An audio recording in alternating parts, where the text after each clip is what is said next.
ازيكم يا احلى متابعين؟ يا رب كلكم تكونوا بخير. النهارده بقى هنعمل فيديو بجد جامد. الفيديو ده طلبتوا مني كتير جدا، معلش اسف اتاخرت عليكم. طبعا انتوا عارفين الخامات بقت يعني مولعه، فالحمد لله بقى الكيكه دي ليها مناسبه وهقول لكم عليها ان شاء الله. الكيكه دي جميله جدا وبالسبونش الجاهز من محل مستلزمات الحلواني، ده اسمه جولدن باك. ده نص كيلو من الدقيق الجاهز اسمه جولدن باك. تمام كده. هنحط بقى عليه نص كيلو، هنحط عليه 6 بيضات بدرجه حراره المكان. ولو هتحطوها كان يعني البيض في التلاجة ولا حاجة طلعوه قبل ما تشتغلوا فيه بساعتين. هنستخدم على ال6 بيضات والنص كيلو سبونج هنستخدم عليهم 4 أظرف من الفانيليا البودرة زي ما انتوا عارفين. ممكن تشتغلوا بالسائلة مفيش أي مشكلة، لو حابين تستخدموها يبقى معلقة صغيرة مليانة من الفانيليا السائلة، ومعلقة صغيرة من الخل، ونص كوباية من الحنفية، نص كوباية مية عادية جدا من الحنفية. وهنشتغل في العجان، حابين تشتغلوا بالعجان وموجود عندكم مفيش مشكلة. معاكم من 10 ل 12 دقيقة. لو مش فيه ممكن تستخدموا مضرب الكهرباء، بس طبعا للأسف لو حد سألني قال لي ينفع اشتغل بمضرب البيض دوت اللي هو اليدوي، مش هينفع. ليه قوام معين السبونج اللي هو بتاع التورته، ليه قوام معين وليه سرعة خفق يعني سريعة جدا، مش هتقدروا يعني تتعبوا جدا وبرضه مش توصلوا للقوام المطلوب. هنا طبعا بعلي على اعلى سرعة ومعايا من 10 ل 12 دقيقة، يعني مبالغش في الخفق ونخش في ربع ساعة نص ساعة، لا، اخرنا من 10 ل 12 دقيقة خفق على اعلى سرعة. هيوصل القوام معانا زي ما انتم شايفين كده. طالما ارتفعت وبقى شكلها حلو كده وعاملة زي المارنج، يبقى هو القوام بتاع الاسبونج تحفة ومظبوطة جدا والاسبونج معانا ممتاز. دي صينية مقاس 24. ممكن تستخدمي 20 لو عايزاها اعلى من كده في الارتفاع، ومعاكي برضو مقاس 28 و30 لحد مقاس 30 تستخدمي نص سبونج. تمام كده. ده ورق زبدة وهقطعه دايرة زي ما انتم شايفين كده.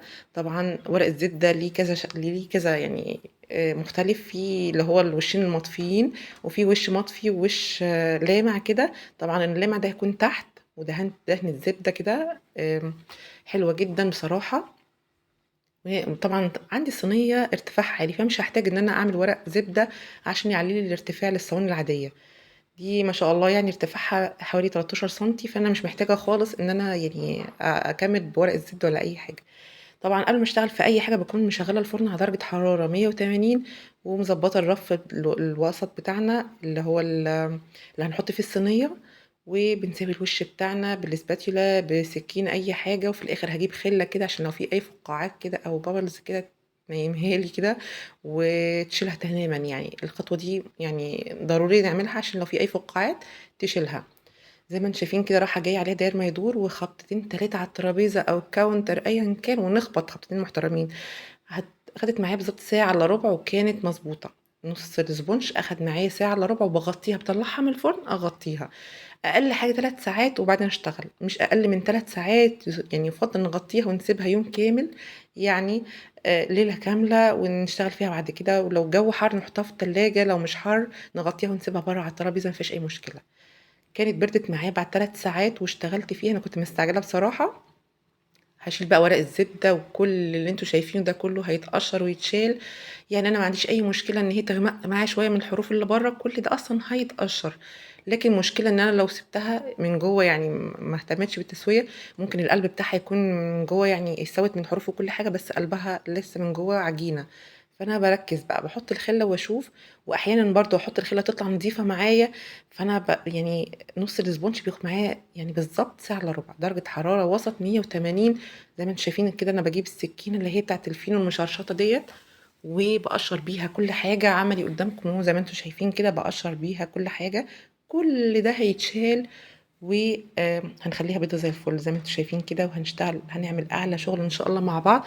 طبعا ان شاء الله في فيديو يعني قريب باذن الله هعمل لكم السبونج العادي اللي هو البيتي العادي اللي هو بالدقيق العادي.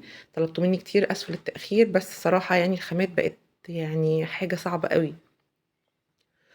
وقشرناها زي ما انتم شايفين كده وبقت زي الفل.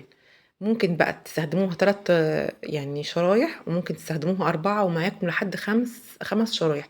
يعني احنا بنحب الكيكة محملة شوية كده، وبنحب يعني الكيكة تبقى زهرة اكتر من كريمة. في ناس بتحب الكريمة زهرة اكتر من الكيكة، فانا هقطعها 3 بس. ويعني برضو يعني نوفر شوية الكريمة كريم شانتيه بقى يعني، يعني في سعر يعني الذهب دلوقتي حاجة بقى صعبة جدا، كل يوم سعر في يعني في حاجة تانية خالص يعني. يعني لو اشتريتي النهارده كريم شانتيه بكذا، بكره كمان ساعتين هتلاقيه بسعر تاني يعني. وقطعت معاكم زي ما انتم شايفين 3 ترنشات كده، حابين تقطعوها 4 هترفعوا شويه، انا عامله طبقه ما شاء الله محمله وتخينه يعني. وبقت بالشكل القمر معاكم وده زي ما انتم شايفين، جميله جميله جدا وخفيفه وهشه وزي القمر. لو كنتوا تابعتوني لحد هنا فشكرا جدا جدا لمتابعتكم، واتمنى يكون الفيديو عجبكم، ويا ريت بقى لايك وشير للفيديو كتير عشان يوصل لاكبر عدد. وكنت معاكم علا تهيمي.